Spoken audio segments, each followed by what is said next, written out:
호병이 명을 받은 대로 밤에 바울을 데리고 안디바드리에 이르러 이튿날 기병으로 바울을 호송하게 하고 영내로 돌아가니라.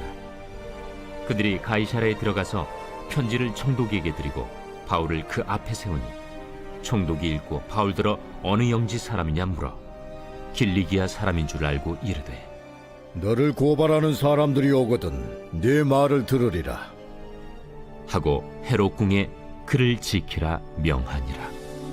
닷새 후에 대제사장 아나니아가 어떤 장로들과 한 변호사 더둘로와 함께 내려와서 총독 앞에서 바울을 고발하니라.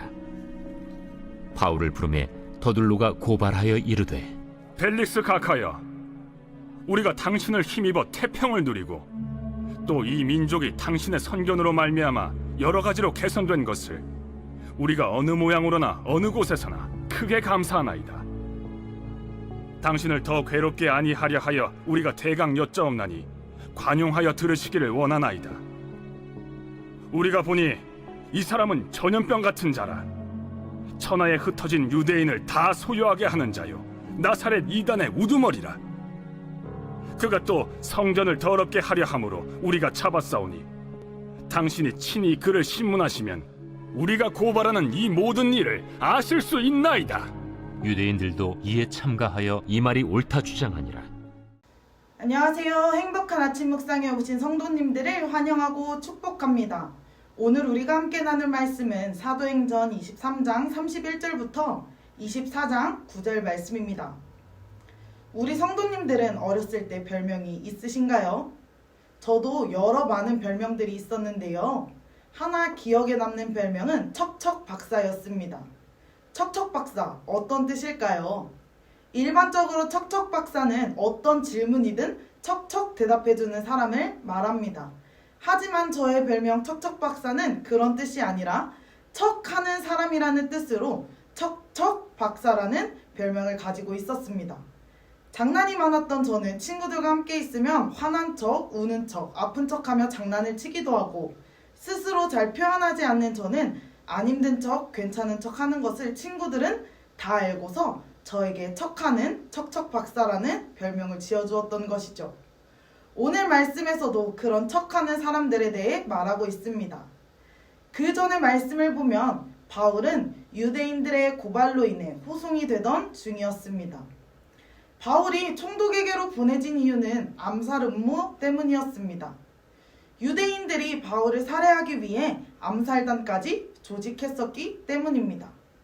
혹시나 바울이 살해될 경우 이런저런 상황들이 복잡해지기 때문에 그런 상황들을 대비하여 총독에게로 보내진 것입니다.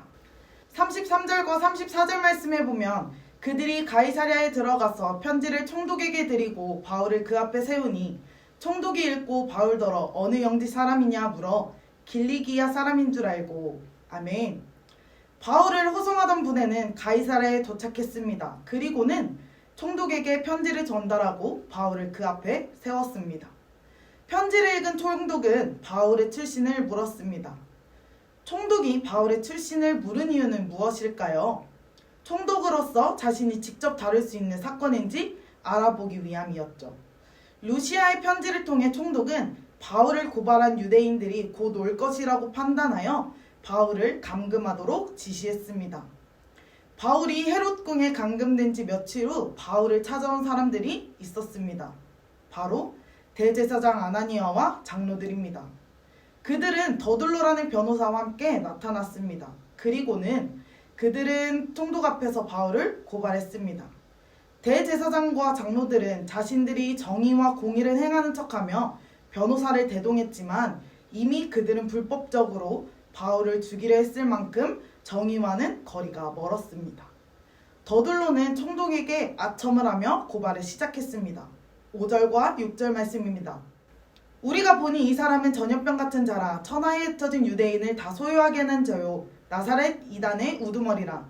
그가 또 성전을 더럽게 하려 함으로 우리가 잡았사오니. 아멘. 그들의 고발 내용은 군중 소유죄와 성전 모독이었습니다. 더둘로는 바울에 대해서 전염병 같은 자, 나사렛 이단의 우두머리, 성전을 더럽힘이라는 불필요한 수식어들을 붙이며 바울을 교묘하게 표장합니다. 하지만 사실 이 사안들은 율법에 관한 문제일 뿐 죽이거나 결박할 죄는 아니었습니다. 더들로의 고발은 그 어떤 증거도 증인도 없는 불충분한 내용이었습니다. 그러나 더들로는 물리적 증거나 논증 없이 총독이 바울을 직접 신문한다면 모두 알아낼 수 있을 것이라고 말합니다. 그 말에 유대인들은 모든 것이 사실이라며 동의하고 주장했습니다. 유대인들의 고발을 통해 그들의 삶이 얼마나 부조리한 모습인지 알 수 있습니다. 사랑하는 천안침례교회 성도 여러분, 척은 사전적으로 그럴듯하게 꾸미는 거짓 태도나 모양을 말합니다. 즉, 거짓말과 거짓 행동으로 사실과 진실을 가리려는 의도된 행동인 것이죠. 바울을 집요하게 추적하여 해하려는 유대인들은 그야말로 척하는 사람들이었습니다. 하나님을 위하는 척, 겸손한 척, 정의로운 척하는 사람들이었죠. 그들은 본인들의 거짓말을 감추기 위해 또 다른 거짓과 선동으로 바울을 고소한 것입니다. 하나님의 뜻과 방법을 따라야 할 이들이 세상의 법과 수단을 의지하는 안타까운 모습들을 볼 수 있었습니다.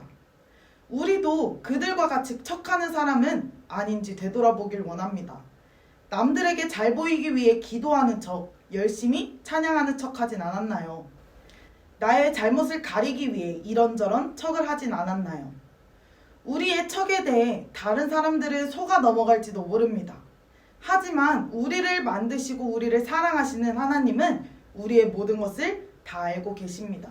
우리가 전심으로 기도하고 찬양하고 있는 것인지 아니면 가짜로 눈물 흘리며 기도하고 찬양하고 있는 것인지 우리의 중심에 하나님이 계신지 내가 있는지 말입니다. 다른 사람에게 잘 보이기 위해 척하는 사람이 아니라 하나님의 말씀에 우리의 모습을 비추어 보고 성령님의 음성에 민감하게 반응하며 거짓 없는 진실한 모습으로 살아가는 천안침례교회가 되기를 소망합니다. 함께 기도하겠습니다. 하나님 아버지, 오늘 하루 주님의 말씀을 가지고 시작하게 하시니 감사드립니다. 주님, 나의 모습이 어떠한지 되돌아보길 원합니다. 다른 사람들에게 잘 보이기 위해 척하며 살아가지 않는지 되돌아봅니다. 나도 모르게 또 알고도 그런 마음이 우리에게 있다면 내려놓게 하여 주시고 하나님의 말씀에 나를 비추어 보며 거짓 없는 진실한 모습으로 살아가게 하여 주옵소서. 언제나 주님의 음성에 민감하게 반응할 수 있도록 우리와 함께하여 주옵소서. 감사드리며 예수님의 이름으로 기도드립니다. 아멘.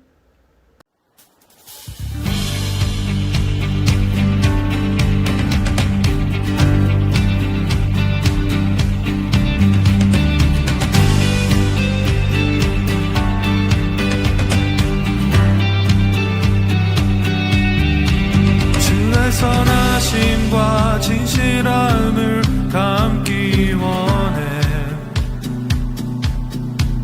그의 빛으로 나갈 때 그 성품 닮아가네. 빛을 닮아갈 때 주가 주신 자유함으로 옳은 대로 돌아와서 별같이 비추네. 빛으로 비추시네. 어둠이 드러나고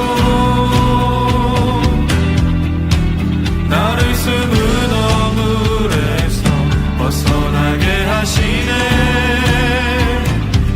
빛으로 일어서네. 어둠이 밝혀지고 빛 대신 우리 주와 그 생명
내